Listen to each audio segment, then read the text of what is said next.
Hello दोस्तों, engineering is a vast growing career. हम school से सुनते आ रहे हैं कि जब हमें टीचर पूछा करते थे कि बड़े होकर क्या बनोगे, तो हम ज़्यादातर यही कहते थे कि कोई इंजीनियरिंग बनना चाहता है या फिर कोई डॉक्टर बनना चाहता है। अगर आप इंजीनियर या फिर डॉक्टर नहीं हो तो आपकी कोई इज्जत नहीं है समाज में। पर ऐसा हर एक जगह पे नहीं होता, अभी भी किसी किसी जगह पे यही परंपरा चलते आ रही है। चलिए, मैंने डॉक्टर का तो माना, आप डॉक्टर बनने के बाद एस्टैब्लिश हो जाते हो, जहाँ की इंडिया में डॉक्टर टू पेशेंट का रेशियो है 1:1000, मतलब 1000 पेशेंट के लिए एक ही डॉक्टर है।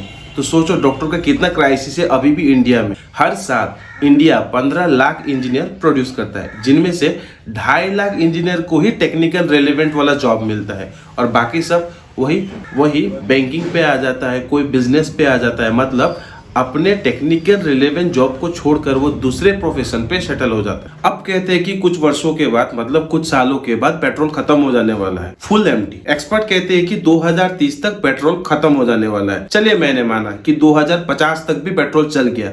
उसके बाद जो पेट्रोलियम इंजीनियरिंग जो होता है, जो डिपार्टमेंट होता है, विल इट बी एग्जिस्ट? ये मैंने बस एक एग्जांपल के लिए बोला है, पेट्रो वालों इसे दिल पे मत लेना। वेल, ऐसे बहुत से डिपार्टमेंट है जो इन फ्यूचर उतने डोमिनेटिंग नहीं रहेंगे जितने कि आज की डेट पे वो डोमिनेटिंग है।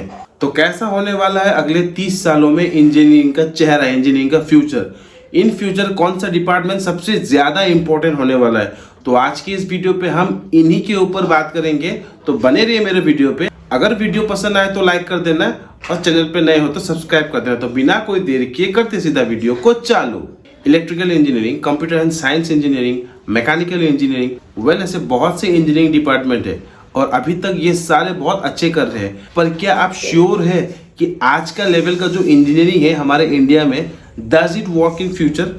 वेल, ऐसे ही कुछ मैं इंजीनियरिंग डिपार्टमेंट के बारे में आज इस वीडियो में आपको बताऊंगा जो आने वाले टाइम पे बहुत डिमांडिंग होने वाला है। वेल, आने वाले टाइम पे क्या, वो तो अभी से बहुत डिमांडिंग हो रहे हैं। इस लिस्ट में हमारे सबसे पहले इंजीनियरिंग डिपार्टमेंट का नाम है engineering in smart manufacturing and industrial yard. Expert की माने तो ये मार्केट जो स्मार्ट मैन्युफैक्चरिंग है, ये $385 बिलियन का होने जा रहा है इन फ्यूचर। और इसमें रैपिड प्रोटोटाइपिंग, कॉन्करेंट इंजीनियरिंग और 3D प्रिंटिंग सेंसर होता है। और इस इंजीनियरिंग में आपका जो कैरियर ऑप्शन बनता है वो है manufacturing engineering, robotic design system जो बहुत ही डिमांडिंग है आज की डेट पे, industrial automobile engineering which will be very high demanding after the EV vehicles, electric vehicles come fully in future. हमारे लिस्ट में जो दूसरे ऑप्शन पे आते हैं वो है engineering in nano technology, advance material. Nano technology is use of the matter of an atomic, molecular, supramolecular scale in industrial purpose. बहुत तरह की नैनो टेक्नोलॉजी होती है। For example, dry nano technology और wet nano technology. Dry nano technology use होता है in the manufacture of coal, silicon, metal and semiconductor. Wet nano technology को process करने के लिए वाटर की रिक्वायरमेंट होती है। And this nano technology, wet technology, is also involve in chemist and biologist to reach large scale from the small one.